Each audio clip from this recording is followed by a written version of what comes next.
ada satu tempat ni nak belok kiri, tak boleh. Yang datang siapa tahu kat situ?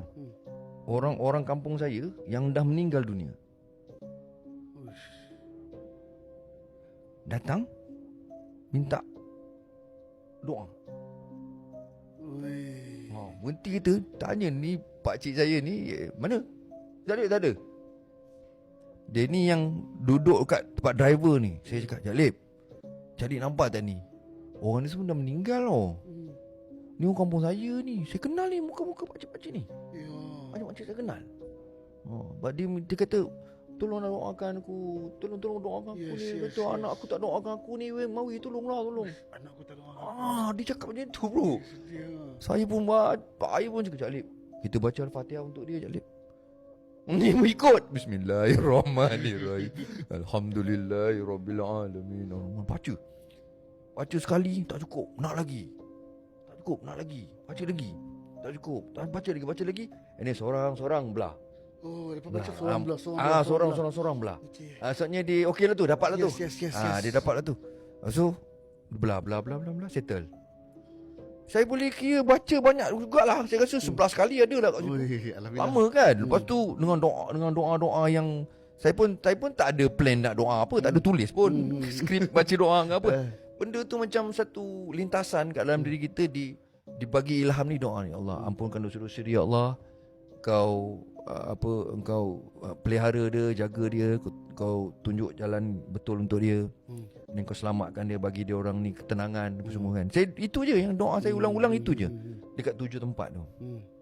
Dan terus lepas tu belok kanan, lepas tu turun, baru boleh belok kanan tempat yang tadi tu. Saya baru boleh belok kanan situ. Belok kiri tak boleh kan, so belok kanan. Belok kanan. Terus nak kena turun bukit tu, belok kiri lagi rumah saya. Tak boleh lagi bro, kena terus lagi. Patah balik dekat satu tempat tu, nafas saya jadi pendek balik. Jalib, berhenti sini Jalib, berhenti. Ini yang paling struggle orang cakap. Struggle gila nafas. Ni apa benda ni kan? Dia macam memang nak terkeluar, macam nak pergi kan. Dia macam macam-macam. Apa ni, ya Allah, tolong aku ya Allah. Ya Allah, tunjuk aku ya Allah, apa ni? Tunjuk aku jalan ya Allah, ni apa nak buat, ni apa nak buat. Doa. Menangis. Doa. Baru nak okey je, naik balik nafas tu macam nak keluar. Baca lagi. Paling lama adalah dekat situ. Lepas benda tu dah habis, saya dah settle, saya dah lega, saya dah rasa tenang, baru saya dapat tengok keliling. Aku ni kat mana ni? Saya tulis rumah Pak Imam number 1 kampung saya. Masya Allah. Menangis saya, ya Allah ya Tuhan. Imam Ramli nama dia. Ya Allah ya Tuhanku, Imam Ramli ni banyak mendoakan. Ya. Tu lah bro. Saya dekat AF, dia antara orang yang paling banyak doa untuk saya. Ya Allah Akbar. Tu lah bro, benda tu lah bro. Imam tu masih ada tu? Dia tak ada. Dah tak ada. So, masa saya kat AF tu dia ada lah. So sebab lepas tu saya ada jumpa dia kan. Ini ada borak. So ada yang beritahu. Ya. Imam Ramli banyak doakan saya. Ya. Masa saya kat AF, dekat masjid tu, di doakan Mawi sekali kat masjid. Orang kampung aminkan. Benda tu lah bro.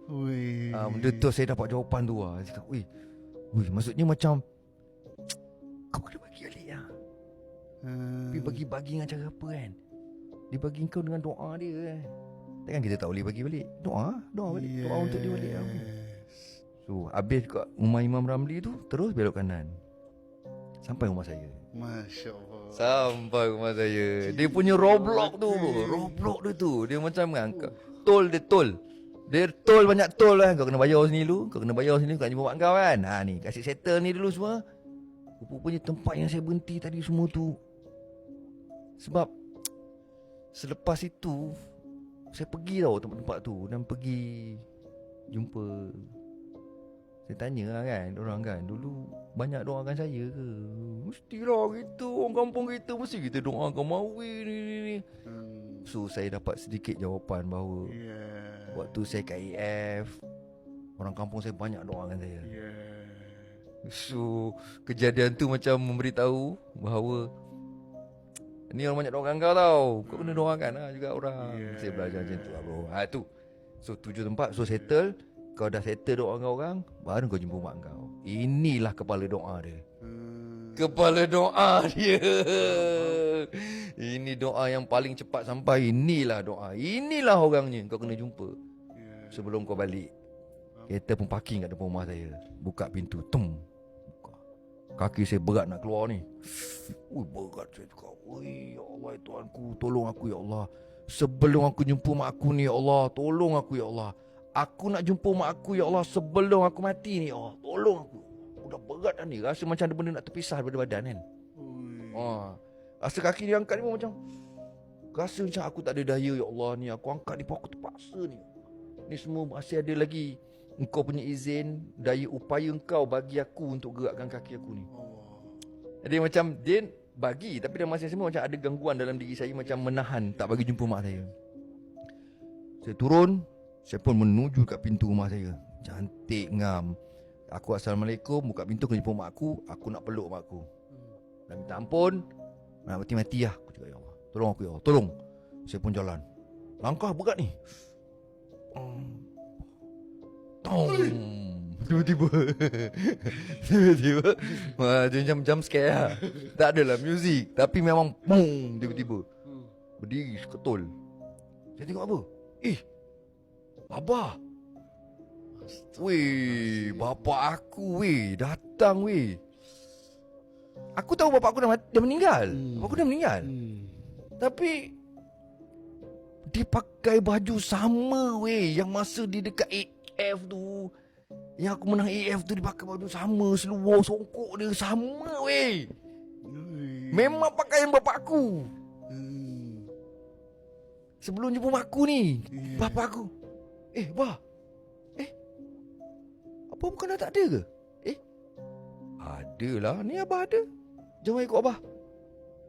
Weh, ikut abah weh. Bapak aku weh, aku jadi terlupa mak aku tadi. Tujuan utama nak jumpa mak aku tadi ni. Aku ikut babe. Aku ikut. Pukul 3 pagi masa tu. Masya Allah. Aku ikut bapak aku pergi belakang rumah, gelap babe. Belakang rumah aku ni pada pokok durian dan pokok duku. Pakcik abang tak kata apa? Dia dalam kereta. Masa dia parking kereta tu, aku turun, dia tak turun lagi. Oh ya. Dia tak turun lagi. Dia tak perasan aku pergi belakang tu. Yes. Pergi belakang tu jalan gelap. Tapi mujur jelmaan bapak aku ni jalan laju. Dia jalan laju, jadi dia hilang. Jadi aku tak dapat follow. Aku macam cari, mana bapak aku tak ada? Mana pergi abah? Bah, aku panggil lah kan. Bah. Sekejap lagi kakak aku sahut dekat dalam. Weh, dia dengar suara aku panggil abah tadi. Ya. Sebab kakak aku buka pintu. Aku tu macam Teh. Kakak aku panggil aku. Masuk rumah. Jadi bapak aku tadi tu hilang. Aku tak tahu. Nasib baik bro. Kalau aku ikut bapak aku tadi tu, mana aku pergi dalam gelap tu? Tu dia. Itu dia kata dia jadi orang yang paling kita sayang. Dia boleh ganggu kita. Dia jadi orang yang kita sayang. Benar dengar macam orang dah nak meninggal kan. Biasanya dia diganggu macam tu. Sebab dia nak larikan fokus kita tu pada Allah tu. Sebenarnya kan bila kita nak meninggal, kita kan hanya ada aku dan engkau. Aku dan Allah sahaja. Dia tak boleh ada yang lain. Selain dia, bermaksud engkau syirik. Engkau ada Allah, aku dan engkau saja. Allah redha, aku redha. Itu dikatakan redha meredai. Selamatlah engkau. So perjalanan itu nak pergi jumpa mak tadi tu, diganggu begitu. So bila kakak aku panggil, aku pun datang, buka pintu, salam kakak aku masuk. Masuk je bilik mak aku belah kanan. Aku masuk je, aku tengok, Teh, mak mana Teh? Aku tulis mak. Aku tulis belah sini. Tengok mak aku dah keluar kat pintu kan. Dengan tengok mak aku tu, kau tahu aku rasa apa? Tiba-tiba badan aku ni rasa apa kau? Yang tadi rasa nak ni, nampak bukan-bukan tadi tu. Aku rasa macam satu ketenangan masuk daripada dalam kepala aku ni. Dia masuk macam dia turun. Nafas jadi sedap balik. Dengan tengok mak je bro.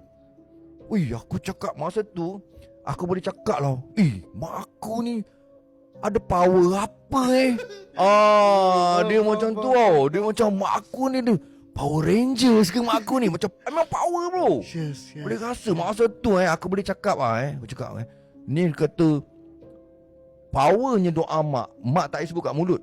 Hati dia terdetik je, boleh sampai. Ini barang ni lah, barang ni.